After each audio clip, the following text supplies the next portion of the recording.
friends, வணக்கம் and welcome to Kanna's Kitchen Tamil. இன்னைக்கு பாத்தீங்கன்னா மொறுமொறுப்பான பூரியும் அதற்கான கிழங்கு மசாலாவும் எப்படி செய்யறதுன்னு பார்க்கலாம் வாங்க. நீங்க ஃபர்ஸ்ட் டைம் என்னோட வீடியோ பார்க்குறீங்கன்னா மறக்காம கீழே உள்ள subscribe பட்டனை press பண்ணி அதுக்கு பக்கத்துல உள்ள bell ஐகானை click பண்ணுங்க. அப்போ அதுல 3 ஆப்ஷன்ஸ் வரும். அதுல all என்கிற ஆப்ஷனை செலக்ட் பண்ணுங்க. அப்போ நான் போடுற ஒவ்வொரு வீடியோட நோட்டிஃபிகேஷனும் உங்க மொபைலுக்கு வந்து சேரும். பூரி செய்யும் பொழுது சில பேர் ஆட்டா மாவில் செய்வாங்க, சில பேர் மைதா மாவில் செய்வாங்க, இன்னும் சில பேர் ரெண்டு மாவையும் சேர்த்து செய்வாங்க. அந்த ரெண்டு மாவிலையும் சேர்த்து செய்யும் பொழுதும் கூட ஒவ்வொரு ரேஷியோவில் செய்வாங்க. நான் இந்த பூரியை வந்து 1 கப் ஆட்டா மாவுக்கு 1 கப் மைதா மா என்ற அளவில் செய்திருக்கிறேன். ஒரு பாத்திரத்தில் 1 கப் ஆட்டா மாவும் 1 கப் மைதா மாவும் இதில் எடுத்திருக்கு. அதோட 1 டீஸ்பூன் அளவுக்கு ரவா சேர்த்துருக்கிறேன், 1 டீஸ்பூன் சீனி. இது எல்லாத்தையும் நல்லா ஒரு தடவை மிக்ஸ் பண்ணி விடுங்க. இப்போ இதில் ஒரு 2லிருந்து ஒரு 4 டேபிள் ஸ்பூன் அளவுக்கு நான் எண்ணெய் சேர்த்துக்கிறேன். ஏதாவது குக்கிங் ஆயில் உங்ககிட்ட இருக்கிற ஆயிலை நீங்கள் இதில் சேர்த்துக்கலாம்.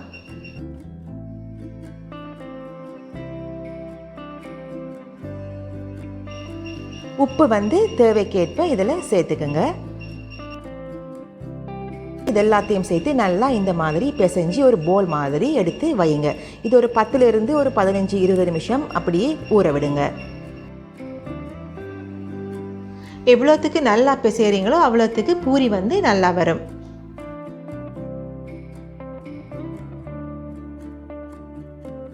இந்த மாவிலிருந்து உங்கள் பூரியோட சைஸுக்கு ஏற்ற மாதிரி சின்ன சின்ன போல்ஸாக இதை உருட்டி ஒரு பக்கம் வைங்க. இந்த மாதிரி உருட்டி வச்சுட்டு எடுத்தால் தட்டுறதுக்கு ஈஸியாக இருக்கும். குயிக்காக தட்டி தட்டி எண்ணெயில் போட்டு பொரித்து எடுத்துக்கலாம்.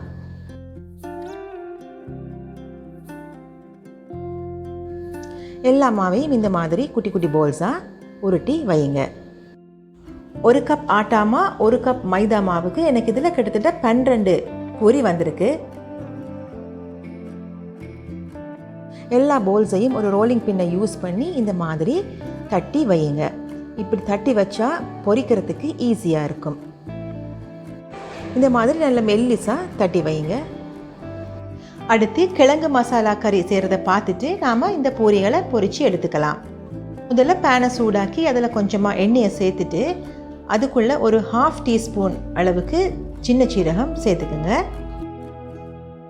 இந்த சீரகம் பொரிஞ்சு நல்ல வாசனை வரும்போது நம்ம வெட்டி வச்சிருக்கிற வெங்காயத்தை இதோடு சேர்த்து வதக்கிக்கலாம். இதில் வந்து நான் கிட்டத்தட்ட ஒரு 2 வெங்காயம் எடுத்து சின்ன சின்னதாக கட் பண்ணி வச்சுருக்கிறேன். இதை வந்து இதோடு சேர்த்து நல்லா கோல்டன் ப்ரௌனாக வர வரைக்கும் வதக்குங்க. இப்போ நான் இதில் பச்சை மிளகாய் ஒரு 2 அதையும் சின்னதாக கட் பண்ணி இதோடு சேர்த்துக்கிறேன். கருவா ஒரு சின்ன துண்டு அதோட 2 ஏலக்காயும் சேர்த்து இதையும் நல்லா வதக்குங்க. 2 பெரிய தக்காளியை சின்னதாக கட் பண்ணி வச்சு அதையும் இதோடு சேர்த்து நல்லா வதக்கிக்கலாம். தக்காளி சேர்த்ததும் உப்பை இதில் சேர்த்துக்குங்க. அப்போது தக்காளி வந்து சீக்கிரத்தில் குக் ஆகிடும். மஞ்சள் ஒரு 1/2 டீஸ்பூன், சில்லி ஃப்ளேக்ஸ் வந்து 1 டீஸ்பூன் சேர்த்து அதையும் நல்லா வதக்குங்க. உங்களுக்கு விரும்பினா இதில் பச்சை பட்டாணி இல்லை கஜு சேர்த்து வதக்கிக்கலாம். இதில் வந்து 4 உருளைக்கிழங்கு வந்து நான் எடுத்துருக்கிறேன். இதை அவிச்சு நல்லா மேஷ் பண்ணி இதோடு சேர்த்து இப்போது மிக்ஸ் பண்ணுங்கள். உங்களுக்கு கிரேவி அதிகமாக வேணும்னா 1 டேபிள் ஸ்பூன் கடலை மாவு எடுத்து ஒரு 1/2 டம்ளர் தண்ணியில் கரைச்சிட்டு இதோடு சேர்த்து ஊற்றி கொதிக்க வச்சு எடுத்துக்கலாம். கடைசியாக கொத்தமல்லி புதினா போட்டு அதையும் நல்லா மிக்ஸ் பண்ணிவிட்டு அடுப்பை ஆஃப் பண்ணிடலாம். மசாலாவும் ரெடியாச்சு. வாங்க இனி பூரியை பொரிச்சு எடுத்துக்கலாம். எண்ணெய் நல்லா கொதித்ததும் பூரி இந்த மாதிரி போட்டுட்டு அந்த பூரி எடுக்கிற கரண்டியால் மெதுவாக தட்டி தட்டி விடுங்க. இந்த மாதிரி தட்டிக்கிட்டே இருங்க. தட்டி கொண்டிருக்கும் போதே இந்த பூரி வந்து உங்களுக்கு உப்பி வரும் பெருசாக. நீங்கள் இந்த வீடியோவை பார்க்கும்போதே தெரியும். 2 சைடும் நல்லா பூரி வந்து பொங்கி வந்துட்டுது.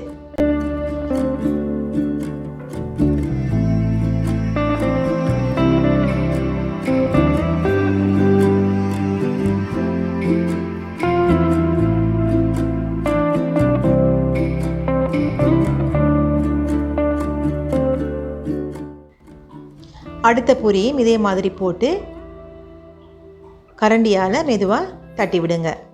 இந்த மாதிரி எல்லா பூரிகளையும் பொரித்து எடுத்துக்குங்க.